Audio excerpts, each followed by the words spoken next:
Ça s'appelle le gratin de l'Ourama. En basque, l'Oura, ça veut dire la terre, et Ama, ça veut dire la mer. Alors je fais le malin, là, comme si je parlais le basque, mais dans la famille, c'est pas moi qui parle le basque, c'est ma fille Elijah.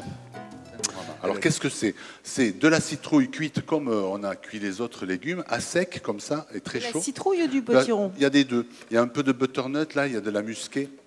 On peut tout mettre. Courge butternut. On peut mettre tout ce qu'on veut, mais pas trop de potimarron parce que c'est un peu trop épais. Ça, c'est de l'oignon qui a été complètement confit dans du vin rouge. Alors moi, je me sers d'Irouléguy parce que c'est du tannate et c'est très, très tannique. Alors là aussi, le docteur Coudron, il adore ça, les polyphénols du vin rouge. Bon.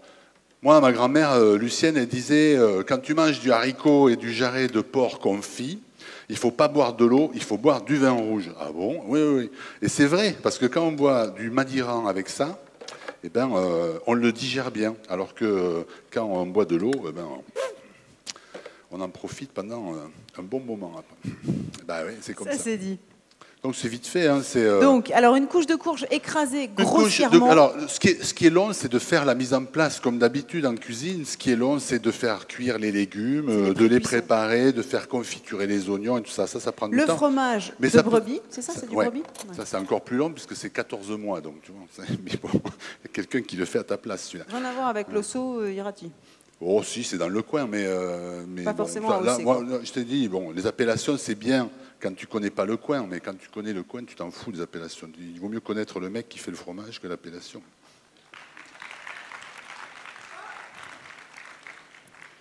Hop là. Ça va laisser des traces. Hein. Oui, ils sont sympas. Ouais. Ils sont très attentifs. Hein. Indulgents. Hop, voilà. Donc, une couche de courge, un voile de fromage, une couche d'oignon compoté. Et hop là, tiens, donne-moi le petit cul de poule, Fred, si tu l'as. Je leur ai demandé un écrase-patate, ils n'en avaient pas, donc j'en ai fabriqué un vite fait.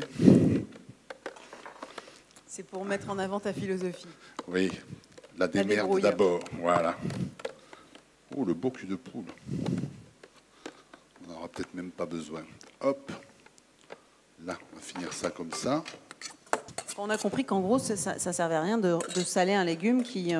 écoute, moi je trouve que ça ne sert à rien parce que le plus souvent, il y a assez de sel au départ à condition de le concentrer. C'est toujours pareil. Mais bon, après, là aussi, ce n'est pas un dogme. Moi, je suis l'ennemi du dogme. J'aime pas ça. Donc, il n'y a pas de règle vraiment. Simplement, le moins on sale artificiellement, je pense, et le mieux on se porte. Et d'ailleurs, ma grand-mère Fanny, elle disait, il ne faut pas saler de trop, c'est très mauvais pour toi.